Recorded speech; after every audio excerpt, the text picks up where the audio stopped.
Bismillahirrahmanirrahim. Alhamdulillahirabbil alamin.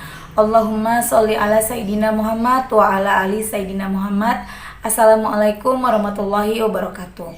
Apa kabar teman-teman? Mudah-mudahan teman-teman selalu dalam lindungan Allah Subhanahu wa taala. Amin ya rabbal alamin. Alhamdulillah kali ini aku bisa sharing lagi pengalaman sholawat dari salah satu subscriber. Tapi mungkin ini nggak aku baca ya teman-teman, aku akan ceritain aja langsung karena kalau dibaca tuh panjang banget dan ini handphoneku lowbat ya teman-teman. Ini aku udah berusaha ngecas tapi dia memang agak error ininya, chargerannya, jadi aku ceritain aja tapi tetap nanti chat dari Mbak LA, ini dari Mbak LA namanya ya, aku singkat namanya apa, inisial aja, nanti aku taruh di layar ya, jadi teman-teman bisa lihat kalau memang itu ceritanya nyata. Jadi aku kenal Mbak Ella ini sudah hampir setahun. Mbak Ella tuh punya masalah yang hutang, masalahnya banyak banget hutangnya, banyak banget, mungkin di atas 50-an ya, 50 jutaan mungkin ya, aku agak-agak lupa berapa totalnya, pokoknya banyak banget. Nah, Mbak Ella ini ngerasa khawatir banget. Jadi ada amanah ke kartu kredit, ada amanah di kantor, ada amanah juga sama teman-temannya gitu, banyak banget. Mbak Ella ini mendem semuanya sendirian, nggak berani untuk cerita ke suaminya. Padahal kita kalau punya masalah cerita ke suami ya, itu memang jadi sama-sama jadi ringan gitu kan, bisa tukar pikiran. Tapi karena sendiri jadi tambah pusing. Kenapa kok Mbak LA nggak berani untuk cerita ke suaminya? Karena ini udah pernah kejadian gitu loh. Dulu hal ini juga udah pernah terjadi dan sekarang terulang lagi. Dulu suaminya tahu dan udah ngebantuin. Tapi akhirnya begini lagi, Mbak LA takut kalau suaminya tahu akan marah, akan bahkan mungkin bisa ninggalin Mbak LA gitu kan. Terus beliau baca sholawat. Dari mulai aku dulu pernah nyaranin, Mbak coba bacanya 25.000, dan Mbak LA ngikut, tapi ya cuma sekitar aku nggak tahu ya, lupa, bisa sampai 25.000 atau pokoknya beliau sampai banyak, bacanya banyak di atas 10.000. Dan itu sudah hampir setahun ini ya teman-teman. Nah, kemudian sampai pada akhirnya sana sini udah buntu, udah pusing, Mbak LA memberanikan diri ngomong sama suaminya. Awalnya suaminya pasti kaget dan marah, tapi diem. Jadi cuma ngomong seperlunya aja. Jadi Mbak LA nih didiemin sama suaminya. Jadi kalau emang penting ngomong, kalau enggak nggak mau ngomong. Dan Mbak LA pun udah diem gitu kan. Tapi di situ ada rasa lega di hati karena udah jujur. Dan Mbak LA sudah mulai pasrah sama Allah. Apapun keputusan suami, apapun nanti sikapnya suami, pokoknya yang penting ngomong. Akhirnya udah ngomong, terbuka deh satu persatu jalan dari Allah gitu ya teman-teman. Kemudian terbuka, suaminya Mbak Ella ini jual beli mobil teman-teman. Jadi beli mobil dipakai buat hari-hari sambil dijual, diiklanin gitu ya, dipromoin. Ada yang beli, dapat untung, nanti beli lagi gitu, beli mobil lagi, seperti itu teman-teman. Dan Masya Allah, udah hampir 3 atau 4 bulanan itu mobil nggak laku, dan akhirnya laku mobilnya gitu. Alhamdulillah, rezeki terbuka lagi, walaupun rezekinya nggak langsung datang ke Mbak LA nya ya teman-teman, tapi melalui suami. Karena kan gitu, karena ada yang suka bilang sama aku, Mbak, aku kenapa sih aku berdoa minta rezeki, kenapa yang dikasih, kenapa rezeki itu datangnya lewat suami, kenapa nggak datang ke aku, kayak gitu ya. Ya itulah, terserah Allah mau ngasihnya gimana gitu teman-teman. Mungkin kuota rezeki kita nggak adanya di suami, udah di suami, atau kuota rezekinya ada di anak, seperti itu. Nah kemudian setelah itu Mbak LA bilang, Mbak doain ya semoga bisa cepat dapat mobil lagi gitu kan. Karena beliau ini seminggu sekali pulang kampung untuk nengokin anaknya, karena anaknya dititipin di mertua. Mbak LA sama suaminya ngekos karena kerja gitu kan di Jakarta deh. Nah kemudian Masya Allah banget, cepat lagi dapat mobilnya.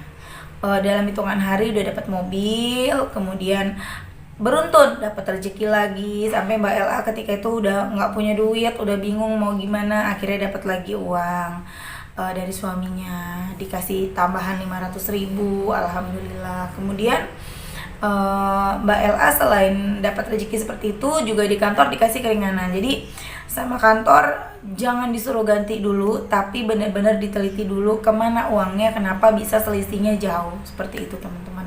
Masya Allah. Dan sampai hari ini aku ngelihat banget perjalanannya Mbak LA yang dari awal pusing banget mikirin gimana caranya bayar utang, gimana caranya ngadepin suami, tapi dengan penuh kesabaran dan akhirnya tumbuh rasa ikhlas dan rasa pasrah kepada Allah dengan semua yang terjadi dalam hidupnya.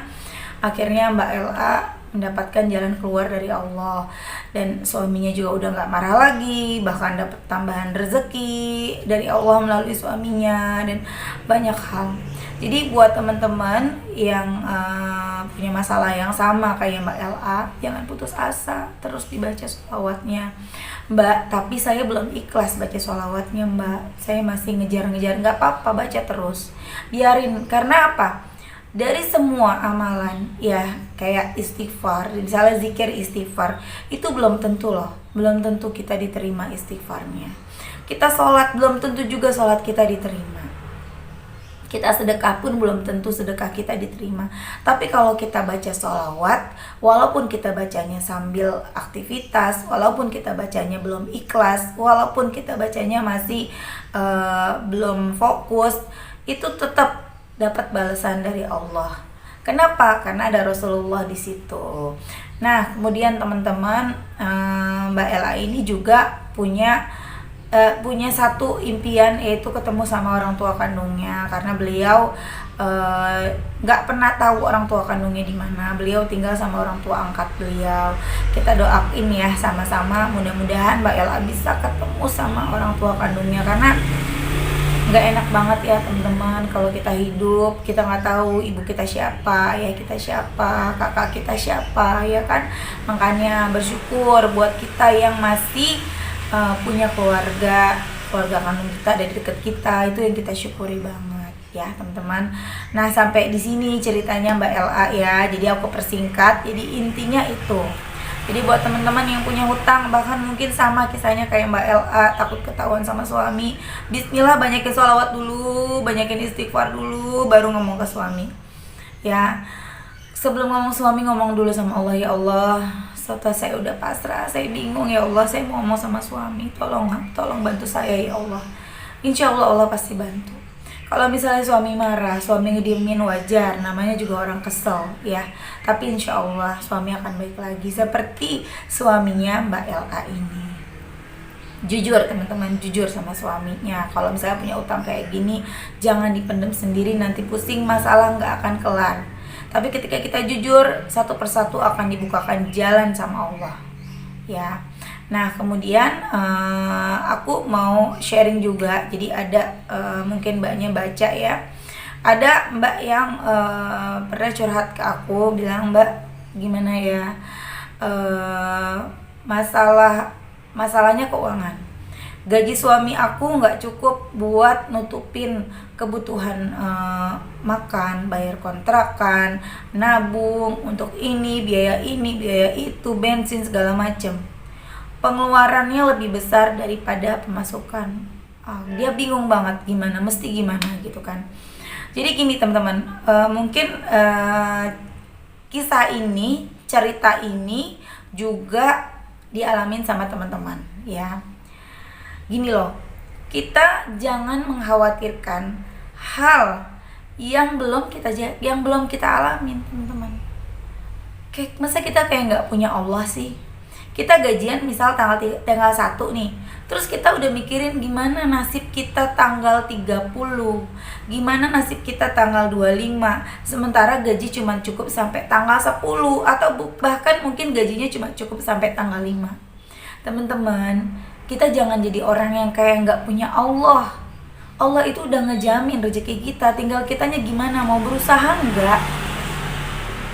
Yang kerja nih misalnya ya, gajinya nggak cukup, usaha teman-teman, Perbanyak sholawat, perbanyak zikir, deketin Allah, perbanyak ibadah, sedekah. Kemudian apa? Ya teman-teman lakuinlah apa? Misalnya jualan online yang gampang, yang nggak perlu stok barang, jualan online iseng-iseng pajang. Teman-teman sukanya jualan apa? Jualan baju. Cari baju di mana nih, supplier baju, atau yang punya temen jualan baju, coba dipajang bajunya, ambil untung sedikit nggak apa-apa, yang penting muter. Misalnya ngambil untungnya 5.000 atau 10.000 misalnya, kan cuma online. Alhamdulillah kalau misalnya ada yang beli, pasti ada yang beli kok. Kalau kita yang namanya kita jualan ya, orang jualan, ada penjual pasti ada pembeli. Walaupun teman-teman baru nyoba-nyoba, coba dagang ya, coba aja dulu. Jadi atau teman-teman bisa lihat di Tokopedia atau di Shopee, kan banyak tuh.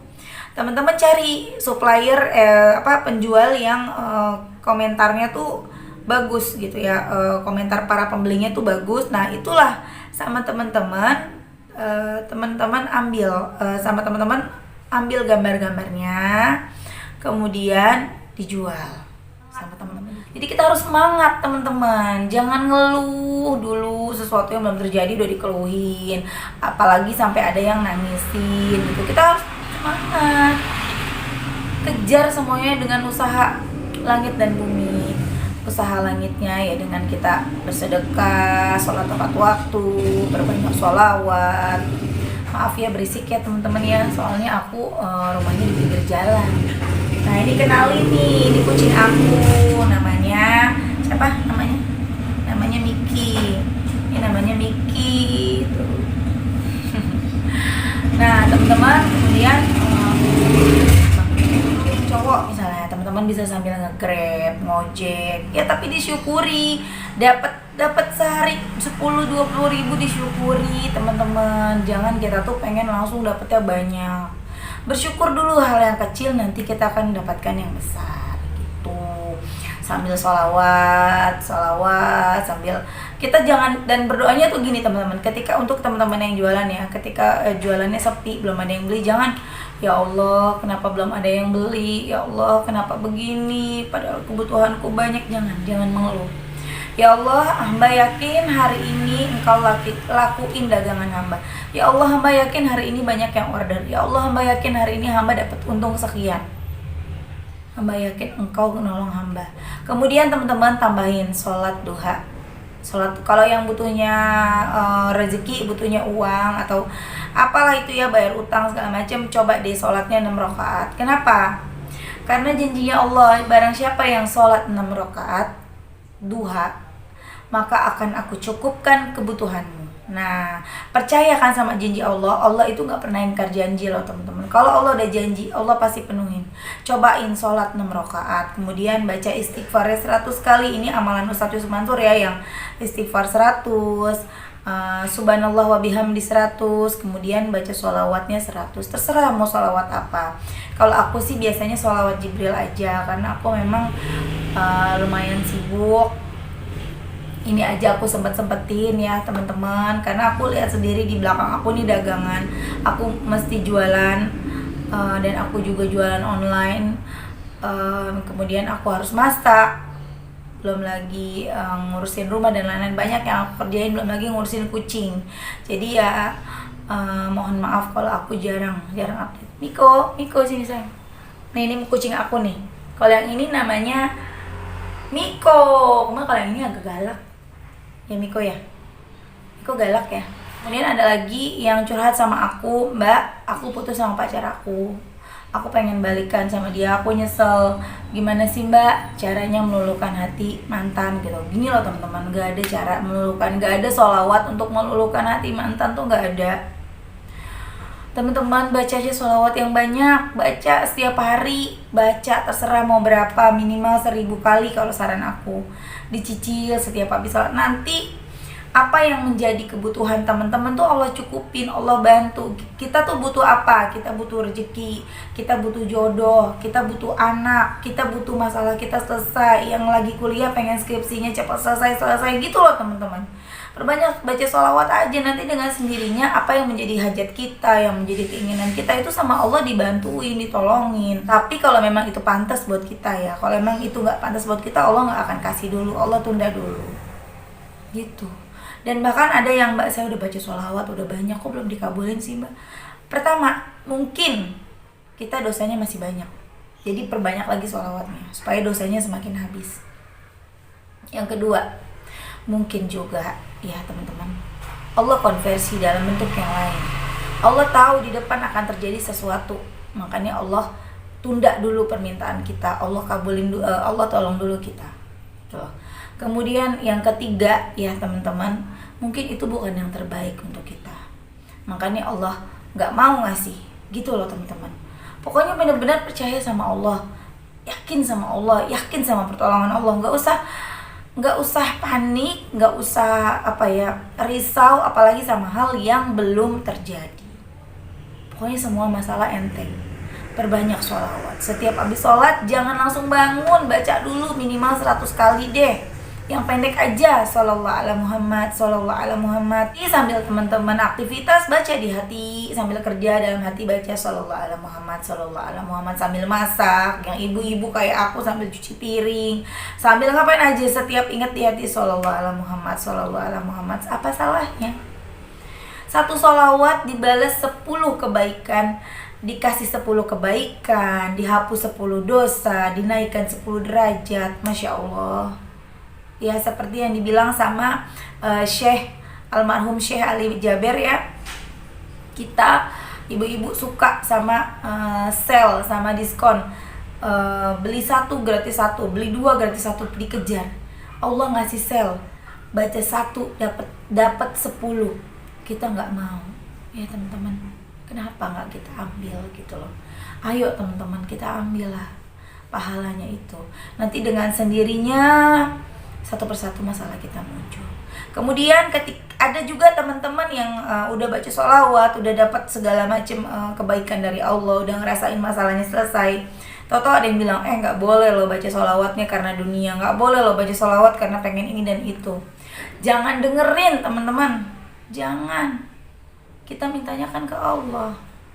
Kita butuh nih, utang kita lunas, terus kita baca sholawat supaya kita bisa lunasin utang, supaya jualan kita laku, terus kita bisa lunasin utang. Kita mintanya ke Allah. Kecuali kita yang nggak boleh itu, kita butuh uang untuk lunasin utang, kita datang ke rentenir, kita ngutang, itu yang salah. Kalau sholawat minta ke Allah mah enggak ya teman-teman ya. Bahkan udah janjinya Allah, apa yang menjadi kebutuhan kita tuh dicukupin loh dengan kita bersolawat. Udah, jangan dengerin ya. Oke teman-teman, sampai di sini dulu. Mudah-mudahan bermanfaat, mudah-mudahan jadi motivasi buat teman-teman. Jangan lupa di-subscribe kalau belum subscribe, dan silahkan di-share kalau menurut teman-teman video ini bermanfaat. Terima kasih. Assalamualaikum warahmatullahi wabarakatuh.